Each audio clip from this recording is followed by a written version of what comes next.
Saludos a toda la amada iglesia hoy y siempre y a los amigos, amigas que hoy también nos están acompañando. En el año 51 después de Cristo aproximadamente, el hermano Pablo, el apóstol, logró llegar a Tesalónica en una expedición, fue la número 2 de su vida ministerial evangelística. Y estando en aquel lugar, dedicó un poco de tiempo, se cree que unos 2 o 3 meses estuvo asentado allí y se estableció la iglesia de Cristo en Tesalónica.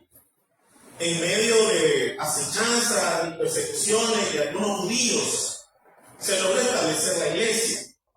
Una iglesia nueva, tierna en la fe, pero con propósito de corazón. Una iglesia fuerte a pesar de ser nueva o muy joven. Pero los disturbios y la oposición que había allí por causa del evangelio iba aumentando, iba creciendo.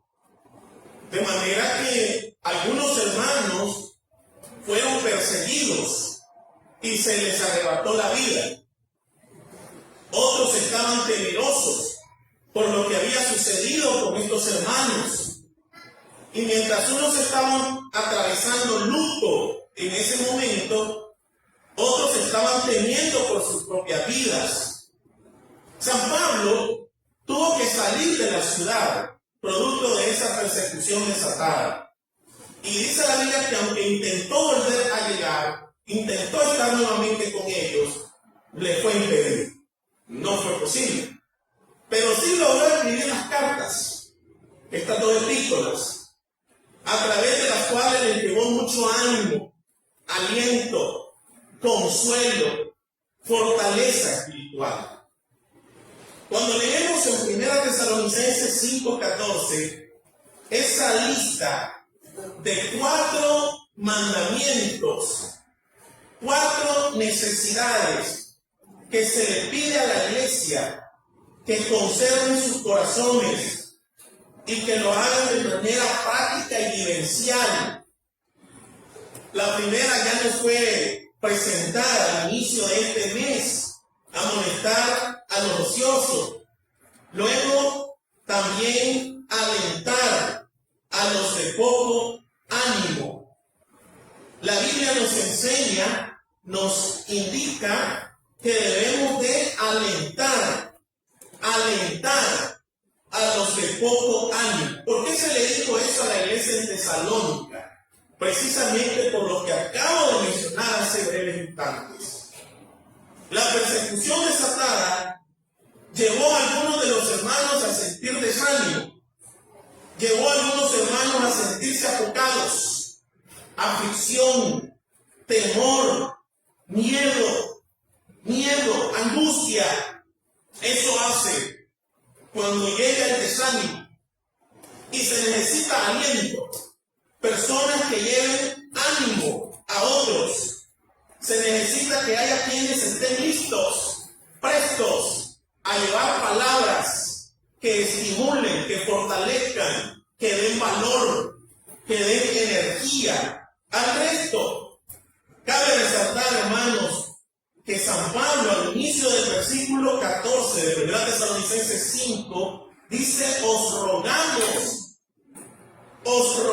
hermanos, en vez de decir os mandamos, en vez de decirles ordenamos, él utiliza la frase rogamos, porque había tanta confianza hacia los hermanos, una especial familiaridad, que está preocupado por ellos para que ninguno pierda el estímulo del Espíritu Santo, ninguno pierda el valor de seguir congregándose, sirviendo, atendiendo las necesidades del reino.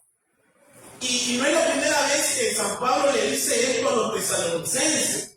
Si usted ve el capítulo 4, el versículo 18 de 1 Tesalonicenses, le dice alentaos. Pero ¿cómo los iba a alentar si no estaba con ellos?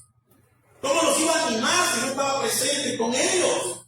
No estaba allí para llorar con ellos, para consolarlos, o para animarlos. ¿Cómo lo hizo? San Pablo dice que también los hermanos deben de animarse por medio de la palabra, la enseñanza, la disertación. Por eso en cada mensaje, un sermón, un estudio bíblico, un estudio de hogar, a través de la plataforma virtual, siempre los hermanos que nos están presentando materiales, que nos están ayudando y bajan a nuestros corazones la excelente palabra del Señor, están animando, están exhortando y están consolando con esas palabras. Y siempre queda una atmósfera, un ambiente positivo, alentador. Por eso dice San Pablo aquí en el 4:18, alentaos los unos a los otros con estas palabras, alentando a los de poco ánimo. Es el mensaje de esta mañana. El desánimo puede alcanzar niveles epidémicos. No solo existen epidemias en el orden de lo físico que aquejan el cuerpo de la persona. El desánimo también es una epidemia. Puede volverse una epidemia si se apodera de nosotros. Ella produce tristeza, ella paraliza nuestro presente, nos quita aliento, hace que sintamos aflicción o derrotismo. La mente se bloquea, los sentidos se bloquean y no nos permite ver el futuro con esperanza y con optimismo. Esta iglesia en Tesalónica, como era tierna, existía el temor de parte de Pablo que no pudiesen sostenerse en medio de sus persecuciones.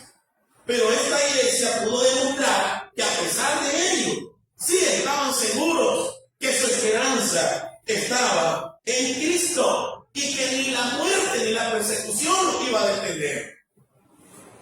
Pero la carta de Pablo llegó en un momento crucial, en un momento importante.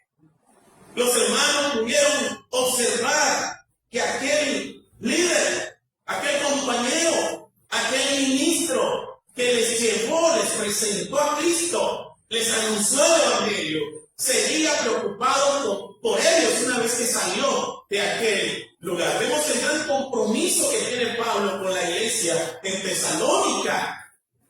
Y es que, hermanos, existen corazones tímidos, existen corazones apocados, fácilmente pierden el estímulo de Dios, pierden el esfuerzo, la dinámica, el entusiasmo, ese vigor, ese carácter valiente de ir, de lograr, de alcanzar, de conquistar y no solamente sobrevivir.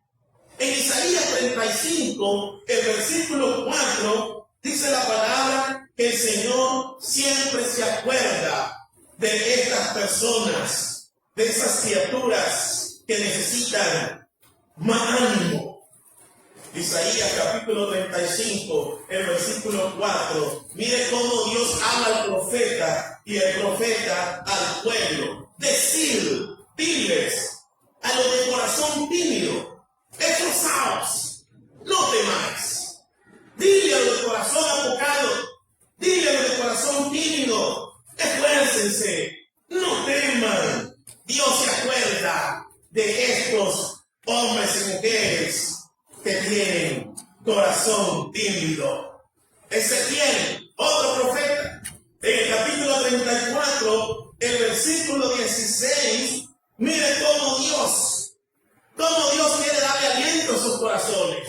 Él está listo, Él está atento para darles esa fortaleza. Ezequiel 34, 16 dice, buscaré la perdida, hablando de su oveja, haré volver la descarriada, vendaré la perniquebrada y fortaleceré la enferma. Cierra diciendo, las apacentaré con justicia. ¿Cómo apacienta Dios a sus ovejitas entonces? ¿Cómo las apacienta? Las apacienta con justicia, les hará justicia. Dice que va a curar a la que está herida, va a llevar a la descarriada Dios tiene un compromiso radical, total, con nosotros.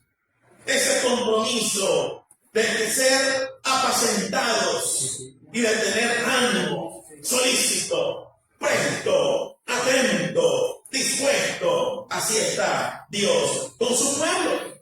Jesús, nuestro Señor, dice la Biblia, que al hablar a sus discípulos tocante a su crucifixión, antes de ir a la cruz, los alentó, los animó, los fortaleció. Después que les dijo, se van a lamentar y van a llorar cuando esté yo en ese escenario, en esa situación. Juan capítulo 16, versículo 20.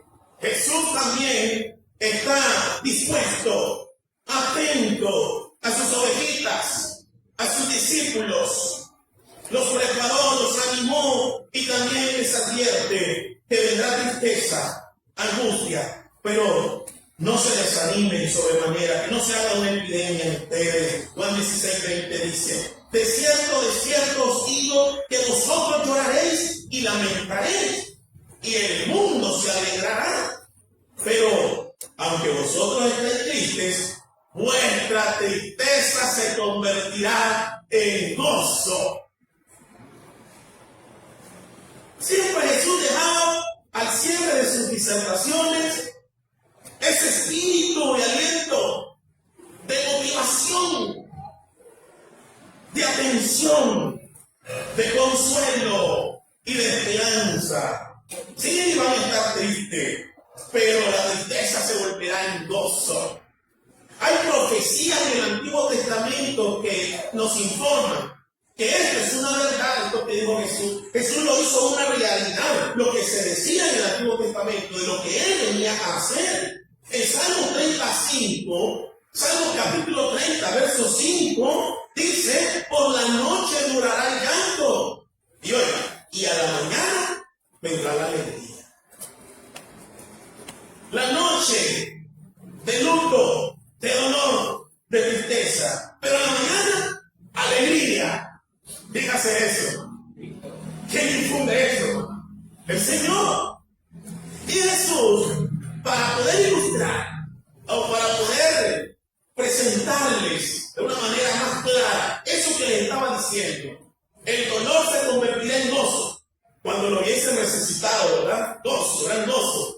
Utiliza la figura, la experiencia de la mujer encinta cuando ya está a pocos momentos de alumbrar, cuando ya está próximo el día de su parto, cuando ya está en el proceso. Hay angustia, hay temor, hay aflicción. Dice Juan 16, 21, entonces, Juan 16, 21, la mujer cuando da a luz tiene dolor porque ha llegado su hora, pero después que ha dado a luz un niño, ya no se acuerda de la angustia por el gozo de que haya nacido un hombre en el mundo. Hermano, esto nos anima a todos. ¿Sabe por qué? Porque Jesús está diciendo que la aflicción, el dolor, la angustia, el temor no es para siempre. El Señor lo quita. El Señor lo aparta en su momento. Esto no va a ser para siempre. Lo que estaban viviendo los hermanos en Tesalónica no sería para siempre. Además, que mientras estaban padeciendo, estaban bajo persecución, ahí estaba el hermano animándolos con sus cartas. Similarmente ocurre con nosotros hoy en día. Cada uno tiene sus luchas, dificultades, momentos duros. Y entonces acudimos al Señor, venimos al encuentro con el Señor, nos encontramos con los hermanos y nos anima, nos estimula. Vemos a ellos sirviendo, enseñando. Otros que se acercan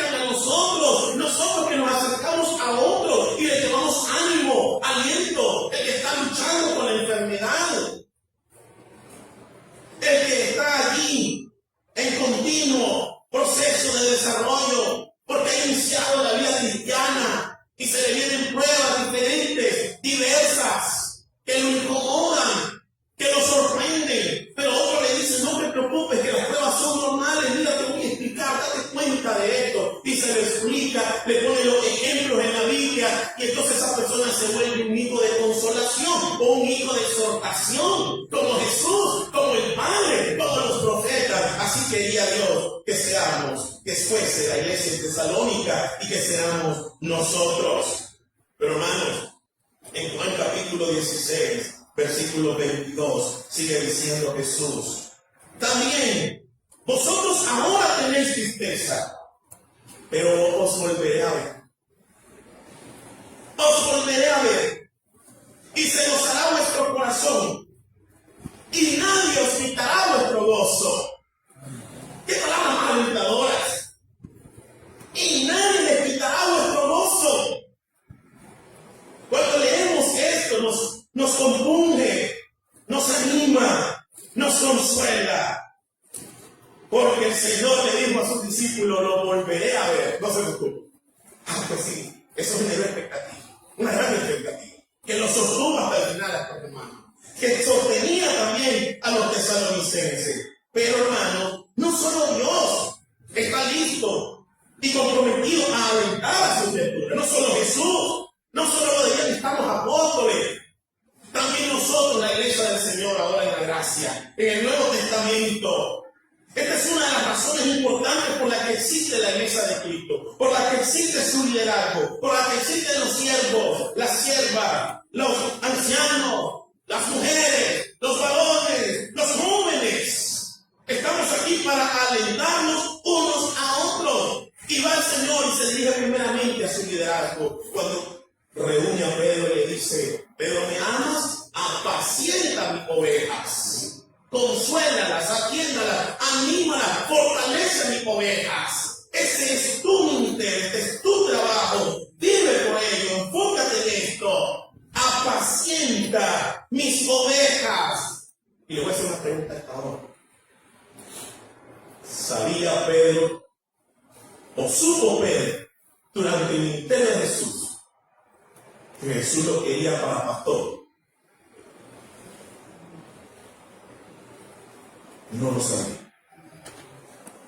Pero esas palabras de Jesús: apacienta mis ovejas, trascendieron, llevaron la mentalidad y el corazón de Pedro más allá de lo que ya estaba haciendo, predicando el evangelio. Más adelante, en una de sus cartas, primera de Pedro, capítulo 5, versos 1 al 2, dice el apóstol: yo, siervo de Cristo, pastor, anciano, con los demás, hace un ruego. Ahora como pastor, un pastor oficial,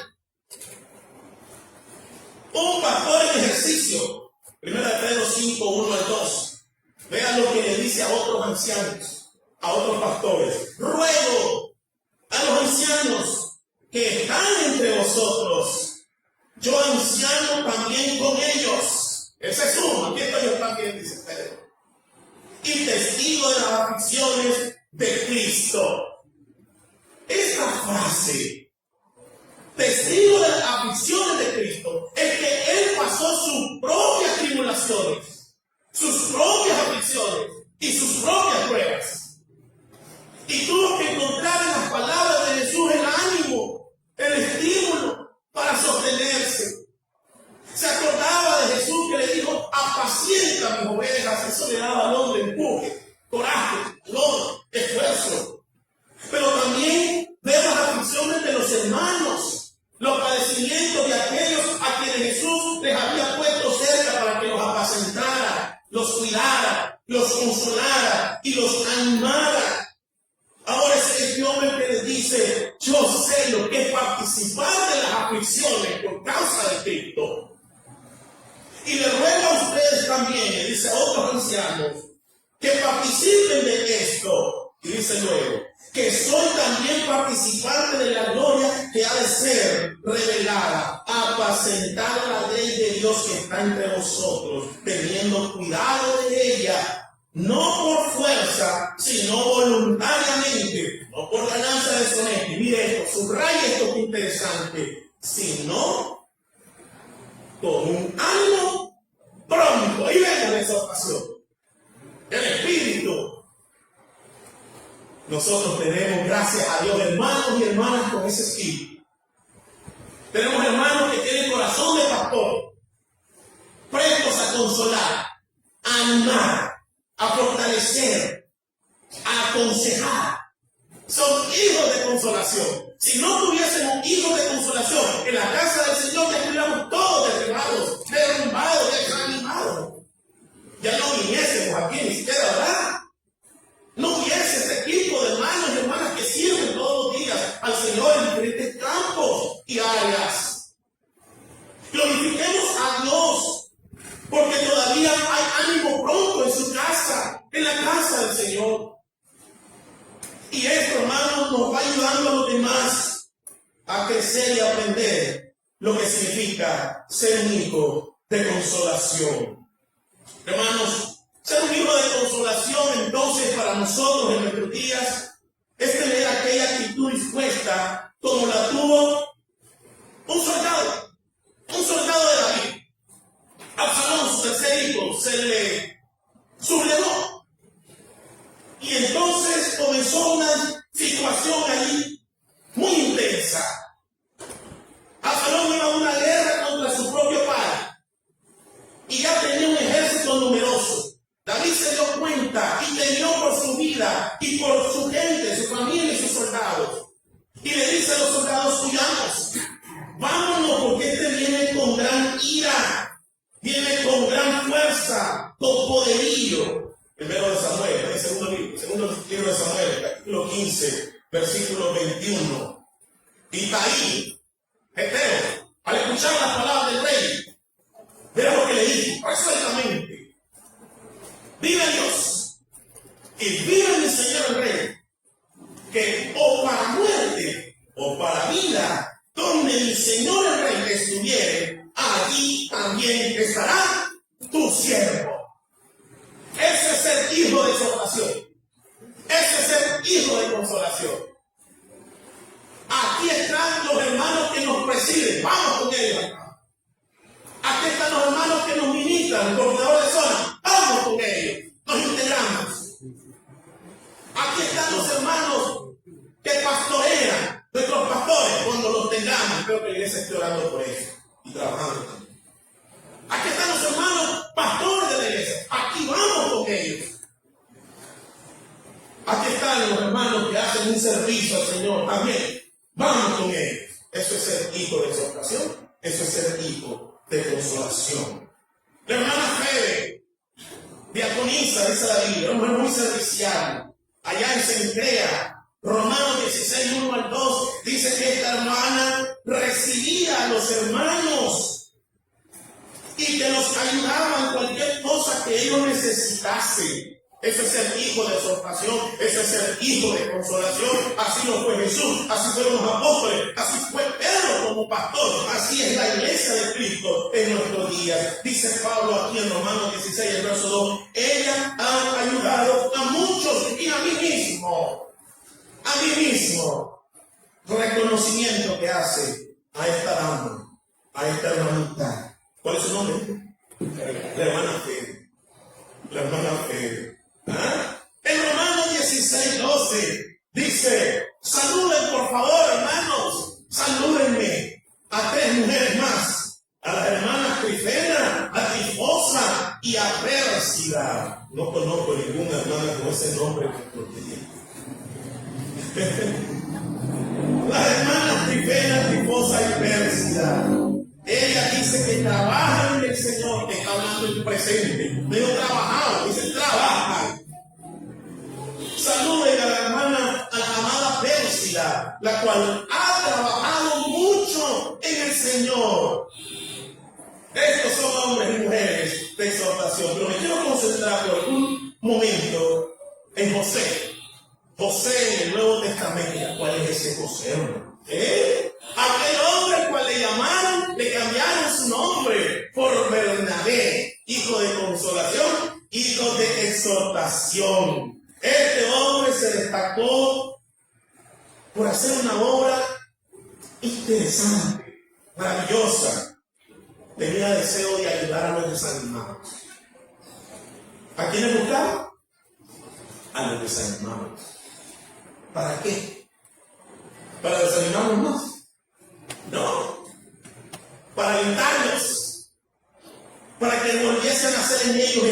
esperanza, espíritu de lucha y coraje. Bernabé, hijo de consolación. Hay 3 ocasiones en el libro de Hechos donde se hace notable, se resalta 3 formas como él sirvió como un hijo de exhortación. Enseñanzas que nosotros podemos tomar hoy para también hacerlo con nuestra familia espiritual, para hacerlo con nuestra propia familia en nuestro hogar y para hacerlo con las personas cercanas a nosotros. Hechos capítulo 4, verso 36 al 37. Ahí está la primera ocasión en la que se menciona una de las acciones, disposiciones que tuvo Bernabé como un exhortador, como un animador. Bernabé dio ánimo cubriendo necesidades materiales a los hermanos más pobres en Jerusalén. Nadie se lo dijo. Nadie lo reunió ni lo llamaron. No, es algo que a él de manera espontánea le nació. Así son los hijos de consolación. Así son los hijos de exhortación.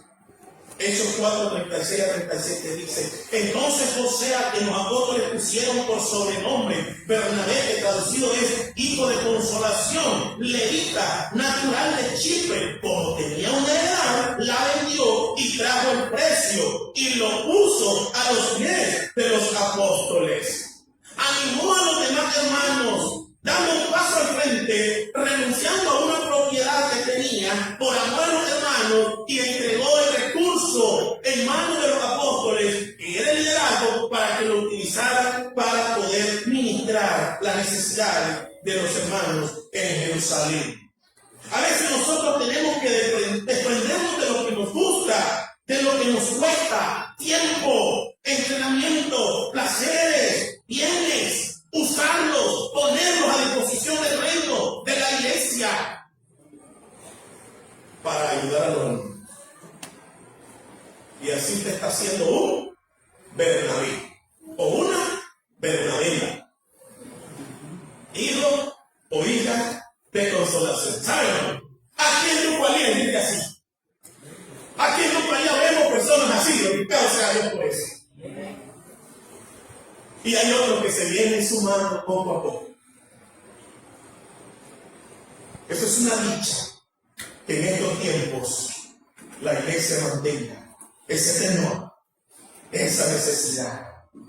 Segundo ejemplo de Bernabé, Hechos capítulo 9, versículo 26 al 28. Dice la Biblia que el hermano Bernabé animó al apóstol Pablo, lo ayudó en su inserción al reino, a la vida eclesiástica, a la relación de iglesia, de hermandad, de servicio, de compañerismo.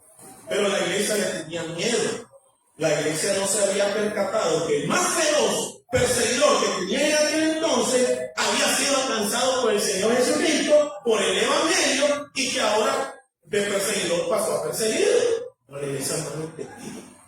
Y le tenían miedo, se le apagaban. Cuando llegó a Jerusalén, trataba de juntarse con los discípulos, dice la Biblia, pero todos le tenían miedo, no creyendo que fuese discípulo. Oiga, entonces Bernabé, tomándole, lo trajo a los apóstoles y les contó cómo Saulo había visto en el camino al Señor, el cual le había hablado, y cómo en Damasco había hablado valerosamente en el nombre de Jesús. Y estaba con ellos en Jerusalén, y entraba y salía. En simples palabras, podemos decir que Bernabé convenció a los apóstoles y a la iglesia de quién era ahora Pablo, para Cristo y para ellos. Nosotros también podemos inducir, conducir, apoyar, colaborar, acompañar al recién bautizado, su inserción al reino, a los ministerios, a los programas, a las actividades. Te paso llevando en tu casa y te llevo a la reunión, al culto. Te vas a dar cuenta cuántos programas existen. Te voy a ayudar y va allí y está listo. La hermana se da cuenta que otra tiene una enfermedad, está hospitalizada, está internada, tiene una semana, tiene 2 semanas, está atenta, está presta. Llama a los ministros, llama al coordinador de benevolencia y dice: hermano, ¿cómo está la hermana aquella que hablaron la vez pasada? Yo quiero hacer algo por ella. Dígame, ¿qué puedo apoyar? iglesia del Señor estamos listos. Sin que nos soliciten, nos han llamado a la convocatoria, ser nosotros los primeros en estar prestos, atentos a lo que está sucediendo. Y luego comunicamos a los hermanos, al coordinador de solo, al liderazgo.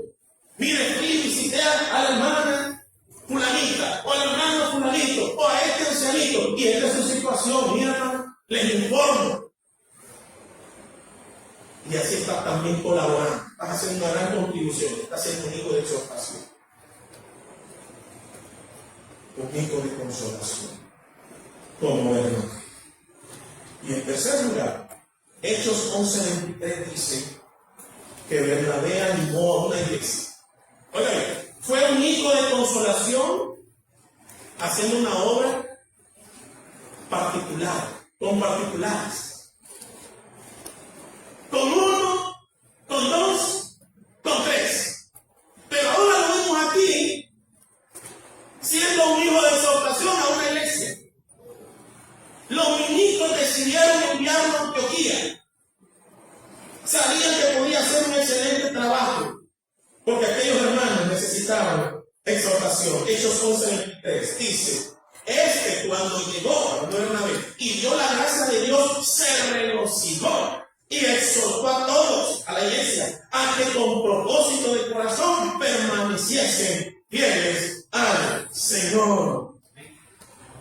No solo llegaba a inspeccionar, a observar, a evaluar, a verificar, a revisar, no, llegaba a servir, llegaba a exhortar, llegaba a animar, llegaba a fortalecer. Ahí llegó Bernabé.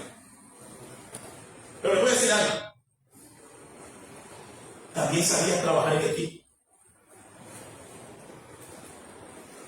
Le gustaba trabajar en equipo. No trabajaba solo. Pasó llevando a Saulo. Y ahora es Pablo, ¿verdad? Se fue a Tarso, ¿verdad? Y levantó a Saulo y se lo llevó a Pedro. Entonces era uno que estaba ahí exhortando. Ya eran dos. Quiere decir que Bernabé sirvió de apoyo, de estímulo a Pablo para que Pablo aprendiera también a ser un hijo de exhortación.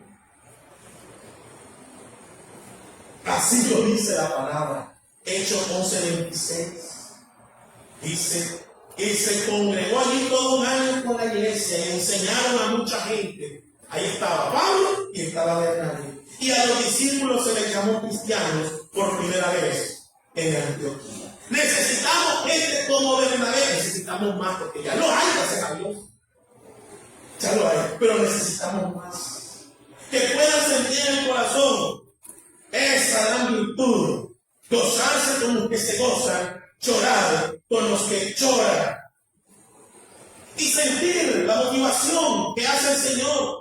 En 2 Corintios 1, versículo 3 y versículo 4, que así como hay un Padre de misericordia y un Dios de toda consolación que nos consuela en todas nuestras tribulaciones, también hay hombres y mujeres que estén de pie delante del Señor y decirle: Señor, yo quiero ser un hijo de consolación, una hija de exhortación. Y para ello, hermanos, es ahora que lo podemos hacer. Es ahora que lo tenemos que hacer, como lo hizo Bernabé. Que este mensaje nos anime, nos fortalezca. Sí, hermano, el Señor es nuestro consolador, pero también nosotros podemos ser consoladores de muchos.